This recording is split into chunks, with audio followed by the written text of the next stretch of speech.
Content warning. This video discusses historical topics including child labor, poverty, war, genocide, psychological trauma, and other disturbing events from the 19th and 20th centuries. This content is intended for educational and historical discussion purposes.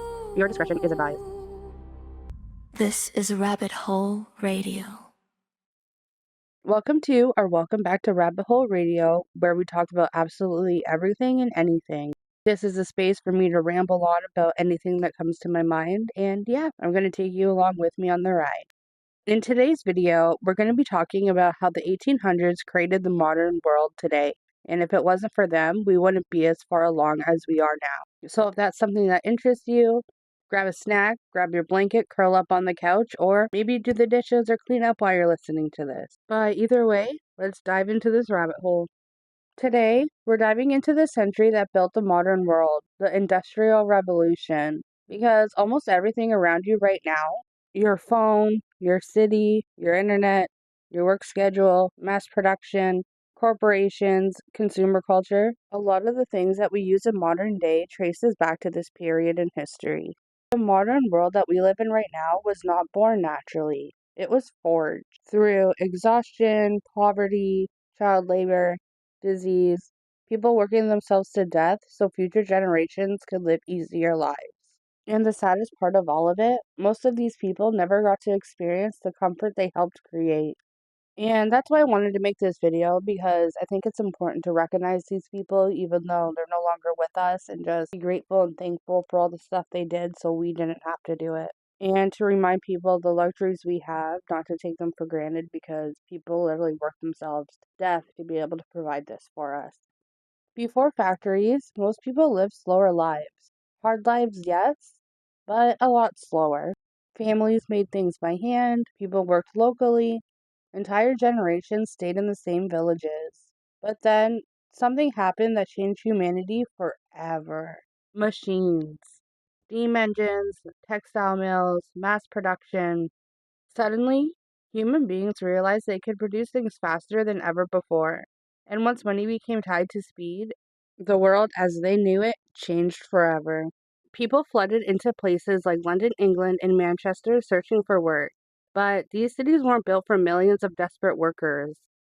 Imagine entire families packed into tiny, filthy apartments. No clean water, raw sewage in the streets, disease spreading constantly. The air itself was toxic. Factories covered cities in smoke so thick, people described the sky as permanently gray. Some children never even saw blue skies regularly. One of the darkest parts of the Industrial Revolution was child labor. Children were actually preferred by many factory owners. Why, you may ask? It's because they were so small, easy to control, and cheap. Some kids worked inside dangerous machinery because adults physically couldn't fit in there. Others pulled carts through coal mines underground for entire shifts. And if they slowed down, they were beaten. There are records of children losing fingers, arms, even their scalp, or passing away in machinery accidents. And the terrifying part is that it wasn't shocking to people at the time. To families, sending your child to work was survival. Without that income, you starved. Imagine being 9 years old and your biggest fear isn't homework. It's whether you'll survive your shift or not. No child should have to go through that, and I'm so glad we don't anymore. But it just makes me look at things in a different perspective and be so grateful that society has changed for the better. And it's definitely something a lot of us take for granted. Because here comes the uncomfortable truth about modern life. A lot of our comfort exists because generations before us suffered unimaginably brutal conditions. The Industrial Revolution created modern transportation, mass manufacturing, economy growth, medicine advancements, global trade, and eventually the middle class. Workers often worked 12 hours to 16-hour shifts, 6 days a week. Some factory workers died before reaching middle age from constant exposure to chemicals, coal dust, and exhaustion. And there was almost no protections, no worker rights, no paid vacation, no overtime laws, no safety regulations. And if you got injured, you lost your income. If you protested, you were replaced. Human beings became parts of the machines, and honestly, some people will argue that we never fully escaped that mindset. And I kind of see what they mean. And the reason it matters so much isn't just the history behind it. because the world we live in today was psychologically shaped during this era. The obsession with productivity, the guilt around resting, the idea your worth equals your labor, that mindset exploded during the industrialization. Factories needed efficiency, schedules, output, and eventually, human beings themselves started being measured like machines. Even today, people brag about burnout, people feel guilty for relaxing, people define themselves entirely through work. This didn't appear out of nowhere, though. A lot of it traces back to this period of time. The Industrial Revolution never truly ended, it just evolved. The 1800 generations changed the world forever. Life expectancy eventually increased, technology improved, medicine advanced, and millions of people escaped extreme poverty over time. Most people live today with comforts that the 1800s never had. Because now, things that we take for granted are something that they wish they could have had, like instant communication, heating, air conditioning, entertainment, modern medicine, fast travel, and even clean water. Things that we barely even think about now, that is just like common nature from our day to day lives, are things that seem unimaginable back then. And maybe that's what makes history so strange. The people who suffered the most are people who never got to see the future they were building. And for most of human history, survival came first. And the 1800s transformed humanity into something faster, more connected, more industrial, and more productive than ever before. But in the process, it also changed what meant to be human. And honestly, I think we're still trying to recover from that. I was originally going to make this into a three-part series video, but I thought it would go better as one whole video. So if you're looking forward to a three-part series, I'm sorry. But let me know if you prefer it this way or if you would rather it be three separate videos instead of one long form one. Just let me know in the comments what you think. But now we're going into part two of the series, where we will be talking about the era that almost destroyed humanity itself, the 1900s. The 1800s built a machine, but the 1900s weaponized it.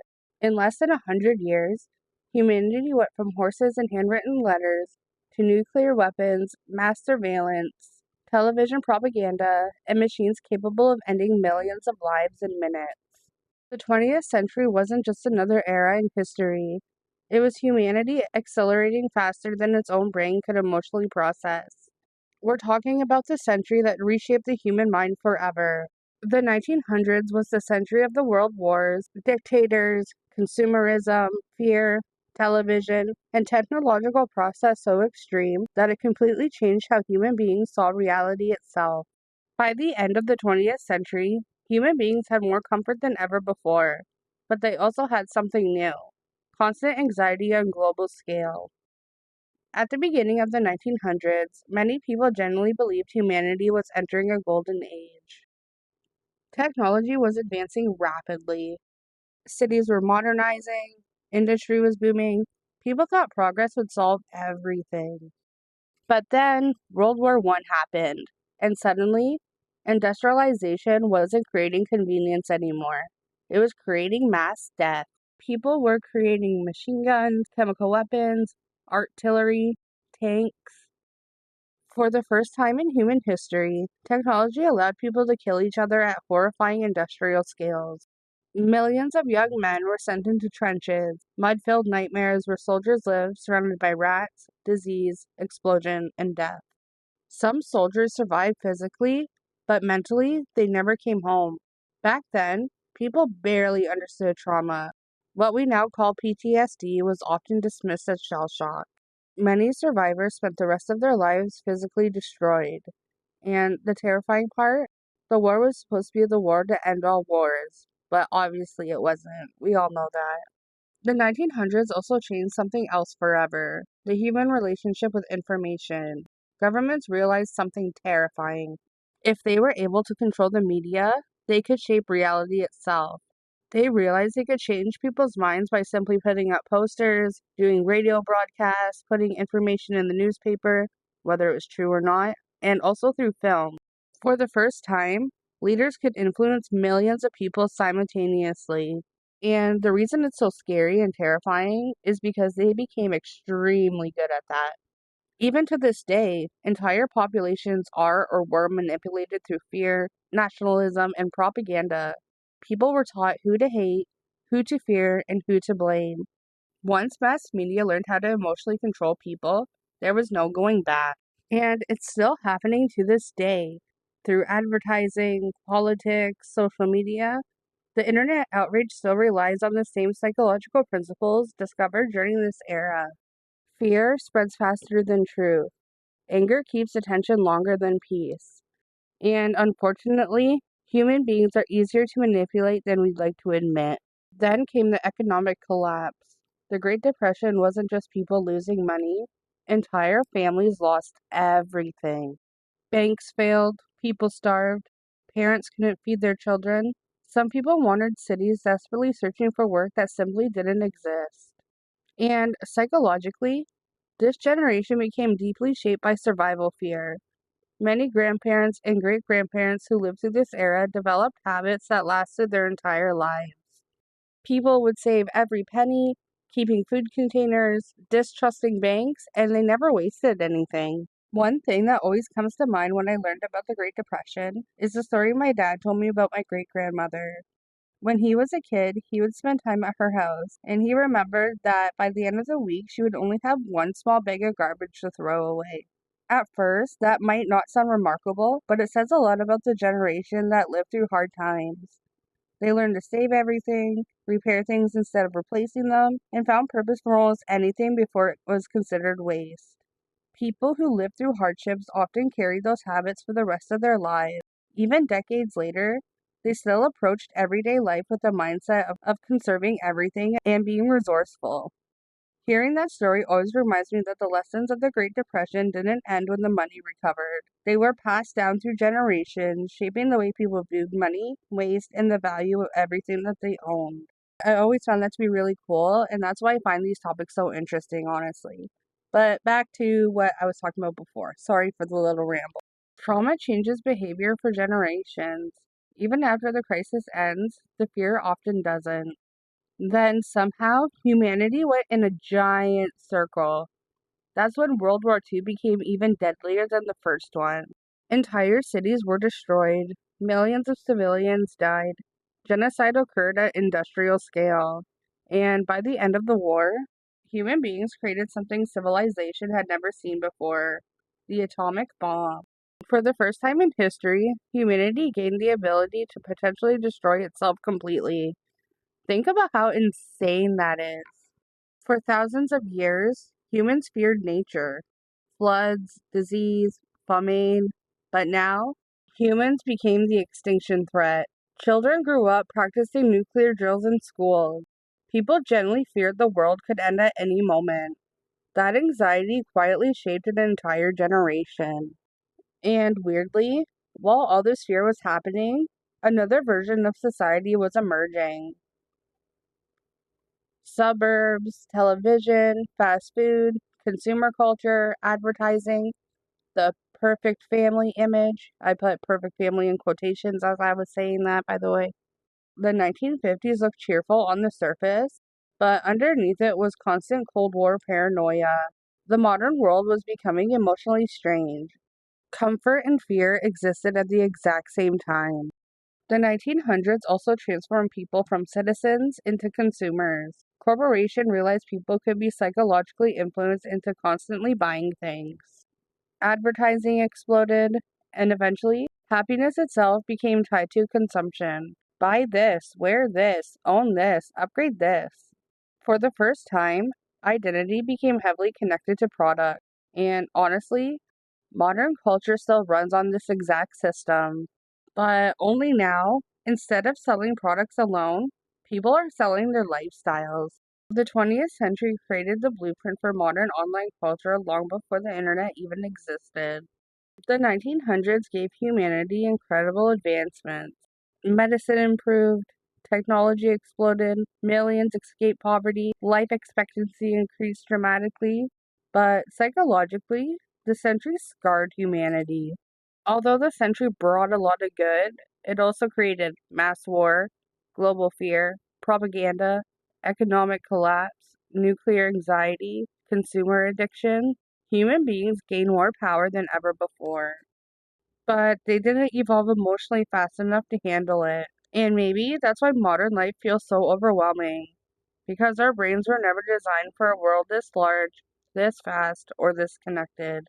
The 1800s built the machine, the 1900s turned humanity into fuel for it, and by the time the internet arrived, human beings were already exhausted. If you made it this far, thank you for watching. You get a gold star. I will be making a part 2 to this video talking about how the world wars still affect us to this day mentally and physically. Stay tuned for that. And make sure you hit that subscribe button so you see it.